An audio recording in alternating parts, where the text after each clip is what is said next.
그럼 이 시간에는 함께 하나님의 말씀을 살펴보겠습니다. 오늘 우리에게 주시는 하나님의 말씀은 예레미야 23장 1절부터 8절까지의 말씀입니다. 하나님의 말씀을 저와 한 절씩 교독하시고 마지막 절은 함께 읽겠습니다. 조명을 조금만 낮춰주세요. 반사가 많이 될 것 같아서. 말씀을 봉독하겠습니다. 여호와의 말씀이니라. 내 목장의 양떼를 멸하며 흩어지게 하는 목자에게 화 있으리라. 그러므로 이스라엘의 하나님 여호와께서 내 백성을 기르는 목자에게 이와 같이 말씀하시니라. 너희가 내 양떼를 흩으며 그것을 몰아내고 돌보지 아니하였도다. 보라, 내가 너희의 악행 때문에 너희에게 보응하리라. 여호와의 말씀이니라. 내가 내 양떼에 남은 것을 그 몰려갔던 모든 지방에서 모아 다시 그 우리로 돌아오게 하리니 그들의 생육이 번성할 것이며 내가 그들을 기르는 목자들을 그들 위에 세우리니 그들이 다시는 두려워하거나 놀라거나 잃어버리지 아니하리라. 여호와의 말씀이니라. 여호와의 말씀이니라. 보라, 때가 이르리니 내가 다윗에게 한 의로운 가지를 일으킬 것이라. 그가 왕이 되어 지혜롭게 다스리며 세상에서 정의와 공의를 행할 것이며 그의 날에 유다는 구원을 받겠고 이스라엘은 평안히 살 것이며 그의 이름은 여호와의 우리의 공이라 일컬음을 받으리라.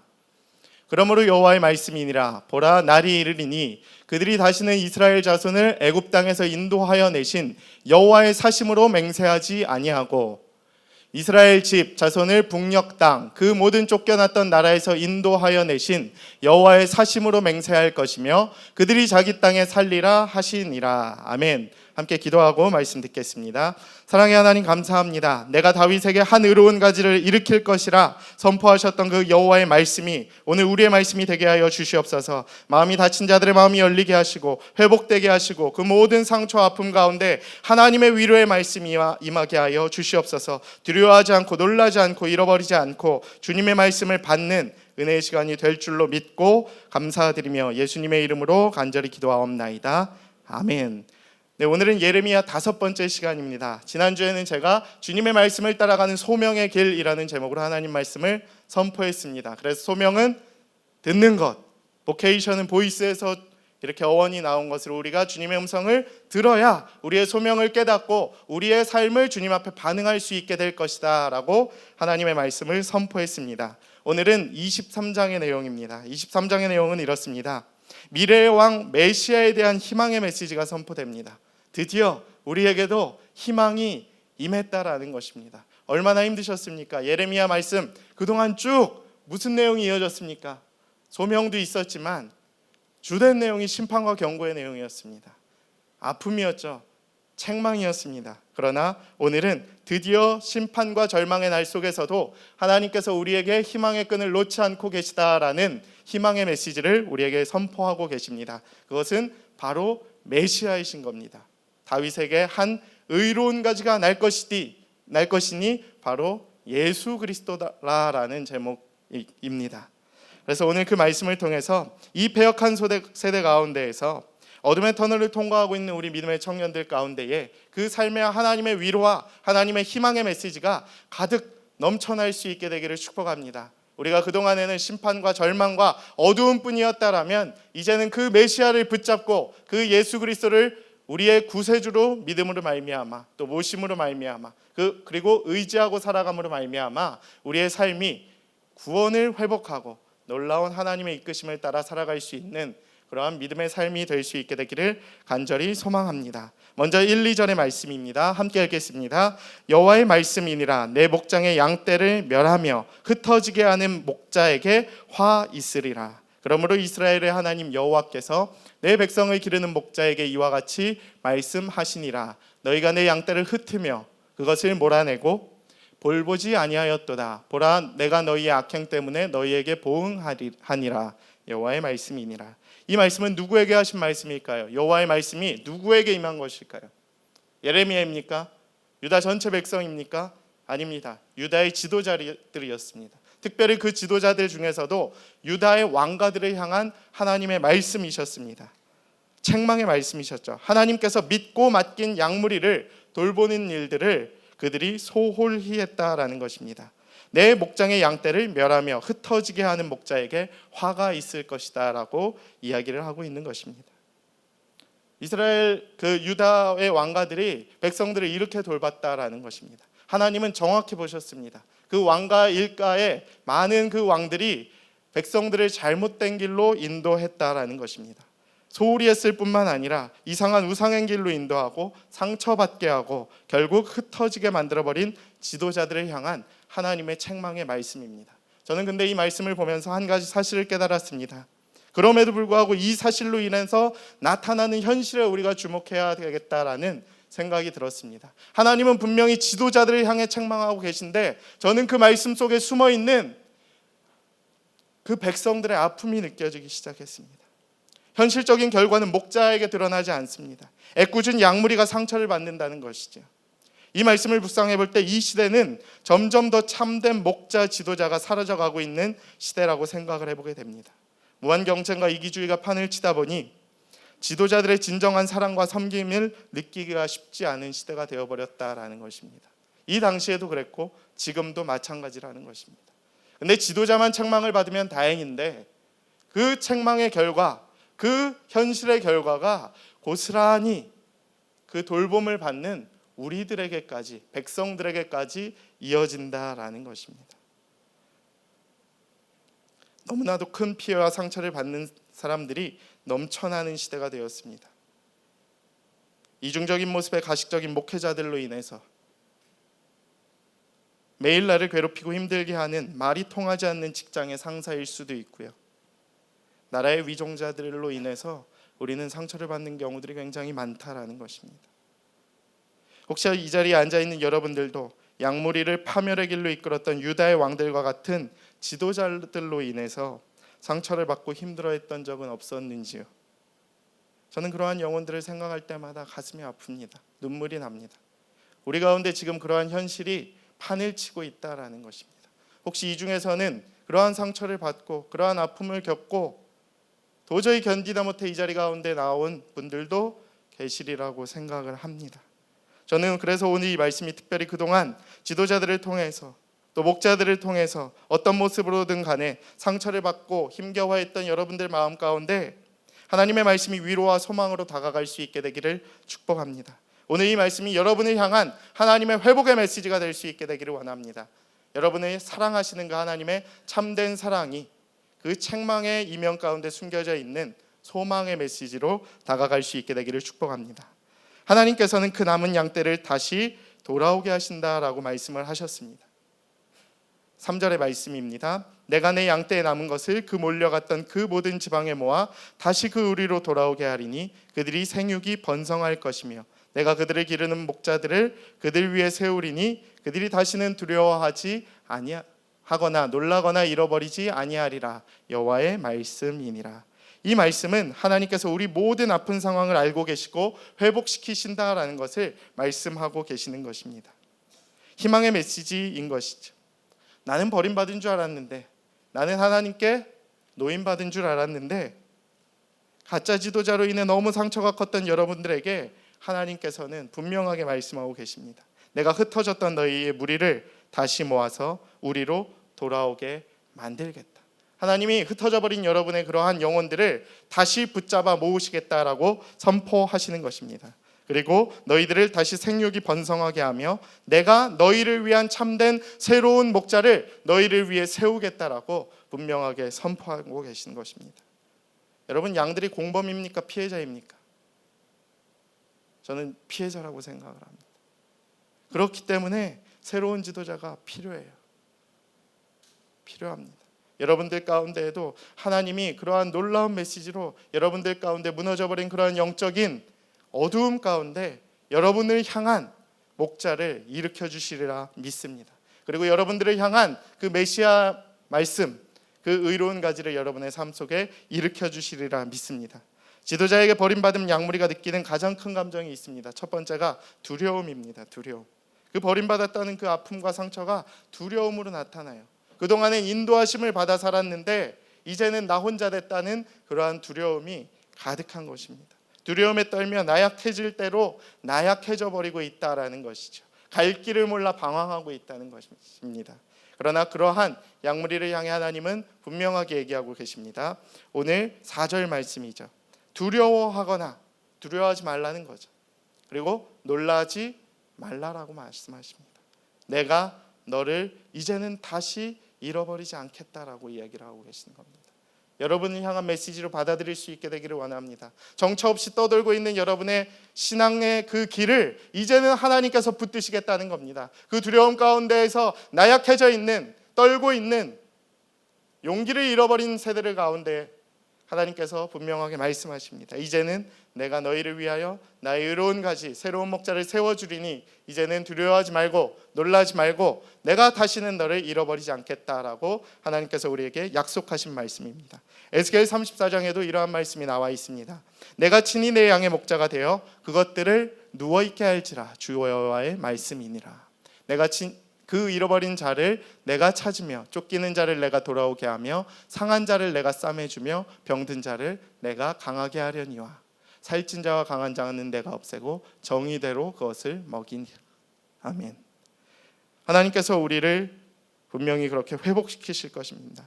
잃어버린 자들을 찾으실 것입니다. 쫓기는 자를 돌아오게 할 것입니다. 상한 자를 싸매어 주실 것입니다. 병든 자를 강하게 하실 것입니다. 그리고 여러분을 괴롭히고 있는 그 악한 무리들을 물리쳐 주실 것입니다. 그리고 우리 가운데 새로운 정의를 세우고 우리에게 새로운 양식으로, 영의 양식으로 우리를 먹이실 것입니다. 그것이 하나님의 뜻입니다. 두려움 가운데서도 잊어버리지 마십시오. 하나님께서 반드시 우리를 챙기시고 아픔 가운데 있는, 어둠 가운데 있는, 절망 가운데서 허덕이고 있는 우리를 향해 하나님의 음성을 분명히 들려주실 것입니다. 그리고 여러분을 회복시키시고 여러분을 향한 하나님의 구원의 역사를 보여주실 것입니다.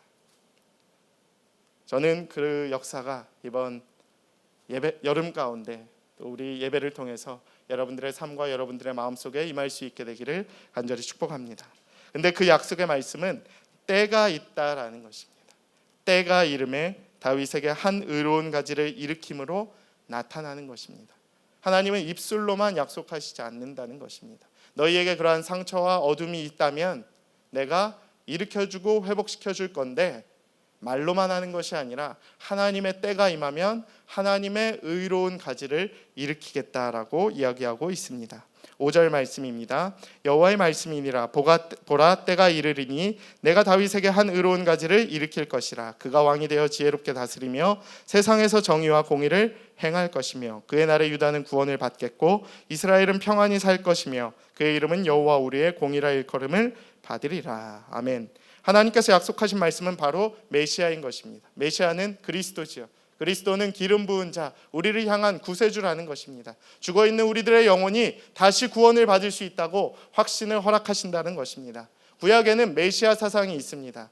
예수님이 아직 오신 시대가 아니기 때문에 그 절망 가운데 있는 이스라엘 백성을 향해 하나님께서 언약을 말씀하실 때가 있었습니다. 그것이 바로 메시아입니다. 너희가 지금 현실이 어둡고 힘들고 아프지만 내가 너희를 향한 메시아를 일으키겠다. 그래서 이사야 7장 14절에도 보면 임마누엘 그 여호와 하나님을 말씀을 선포하셨죠. 그리고 오늘 말씀을 통해서도 메시아를 선포하고 계십니다. 구약에 많이 등장하지는 않습니다.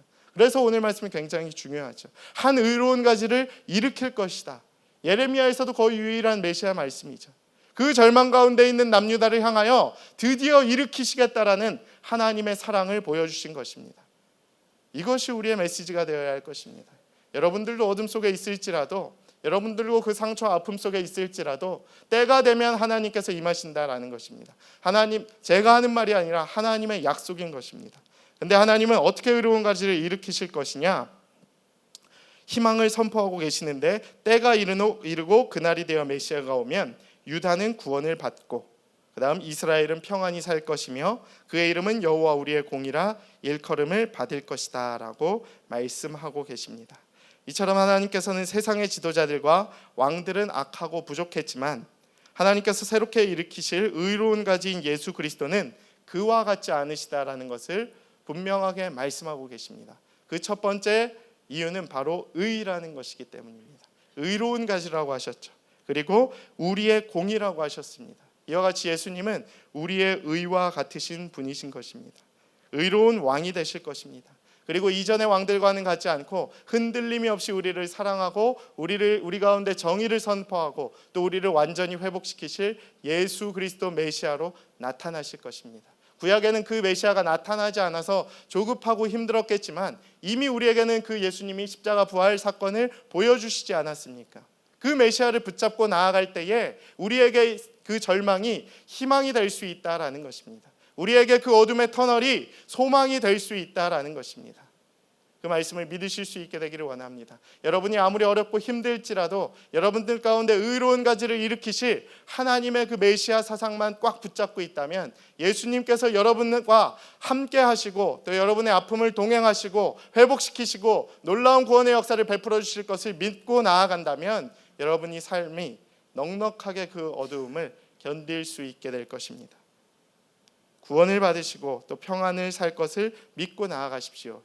하나님이 예수님이 여러분의 공의가 될 것입니다. 우리를 향한 하나님의 회복과 구원의 역사가 시작될 것입니다. 메시아를 통해 하나님께서 죽어 있던 또 메말라 있던 우리들의 영혼을 살리시고 하나님께로 한 걸음 더 나아갈 수 있도록 우리의 길을 우리의 삶의 길을 소망의 길로 인도하실 줄 믿습니다. 끝으로는 그 회복과 구원의 역사를 경험한 우리가 해야 할 일이 있다는 것입니다. 이제 메시아를 믿고 또 메시아를 만나고 그 의지했다면 우리는 달라져야 합니다. 근데 어떻게 달라져야 하냐? 7절과 8절의 말씀에 이렇게 말씀하고 있습니다. 그러나 여호와의 말씀이니라 보라 날이 이르리니 그들은 다시는 이스라엘 자손을 애굽 땅에서 인도하여 내신 여호와의 사상으로 맹세하지 아니하고 이스라엘 집 자손을 북쪽 땅 그 모든 쫓겨났던 나라에서 인도하여 내신 여호와의 사심으로 맹세할 것이며 그들이 자기 땅에 살리라 하시니라. 아멘. 직접 보고 느낀 현재의 신앙을 고백하게 된다라는 것이죠. 하나님께서는 율법의 행위를 지키는 것을 실패한 이스라엘 백성을 향해 바벨론이라는 징벌을 주셨습니다. 그래서 나라가 망했죠. 그러나 버리셨습니까? 버리지는 않으셨다라는 것입니다.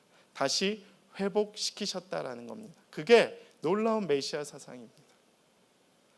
아무리 잘못했어도 다시 돌아오면 다시 신앙을 고백하며 하나님께서 회복시키시고 살려주신다라는 것입니다. 이 사실을 통해 우리는 무엇을 깨달을 수 있습니까? 하나님의 구원은 율법의 행위가 아닙니다. 오직 하나님의 은혜로 이루어질 수 있다라는 사실입니다. 에베소서 2장에 보면 이런 말씀이 나와 있죠. 너희는 그 은혜에 의하여 믿음으로 말미암아 구원을 받았으니 이것은 너희에게 난 것이 아니요 하나님의 선물이라라는 것입니다. 행위에서 난 것이 아니니 이는 누구든지 자랑하지 못하게 함이라. 여러분의 그 구원의 역사가 여러분의 자랑이 아니라 오직 여러분을 사랑하고 계시는 하나님의 은혜라는 것입니다. 그렇기 때문에 우리는 반응해야 합니다. 신앙이란 예전의 믿음에 머무르면 안 됩니다. 우리 부모님의 신앙이 우리의 신앙이 될 수 없습니다. 여러분의 순장의 신앙이 여러분의 신앙의 고백이 될 수 없습니다. 저의 신앙이 여러분의 신앙이 될 수 없습니다. 새롭게 행해야 됩니다. 들음에서 끝나는 것이 아니라 그 믿음을 행하는 믿음이 우리에게 있어야 한다라는 것입니다. 그러할 때에 하나님의 은혜로 말미암아 여러분은 회복될 수 있을 것입니다.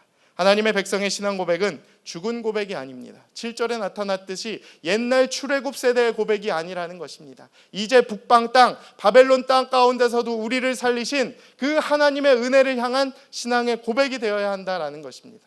여러분의 신앙 고백도 계속해서 업데이트가 되어야 한다라는 것입니다. 예전에 첫사랑을 가졌을 때에 그 하나님의 은혜를 고백하는 것이 아니라 이번 여름 수련회 가운데 임하실 하나님의 은혜를 고백하며 나아가야 한다라는 것입니다. 하반기에 우리 예배를 통해 임하실 그 하나님의 역사하심을 기대하며 고백하며 나아가야 한다라는 것입니다. 생생한 신앙의 체험이 우리의 삶을 인도해 주시는 하나님을 향한 살아 숨쉬는 믿음의 고백이 되어야 합니다. 현재 하나님께서 여러분에게 어떠한 은혜를 베풀고 계신지 또 여러분의 삶 가운데 어떠한 회복의 프로젝트를 진행하고 계시는지 그것을 생각하고 그것에 대해 반응하는 것이 여러분의 새로운 신앙의 고백이 될 수 있게 되기를 축복합니다. 하나님은 어제나 오늘이나 동일하고 영원토록 우리를 사랑하시고 이끄시는 분이십니다. 우리의 고난을 외면치 않으실 것입니다. 핍박 가운데에서도 어둠의 길 가운데에서도 우리를 살리시고 또 우리를 향한 하나님의 의로운 가지를 일으키시고 또 우리에게 새로운 신앙과 또 하나님을 향한 뜨거운 반응의 모습을 반드시 회복시키시리라 믿습니다. 이번 한 주간도 또 이번 한 여름도 또 하반기 가운데에도 여러분들과 저의 삶 가운데 또 우리 공동체와 이 예배 공동체 가운데에 하나님을 향한 뜨거운 은혜의 반응이 일어나게 될 줄로 믿습니다.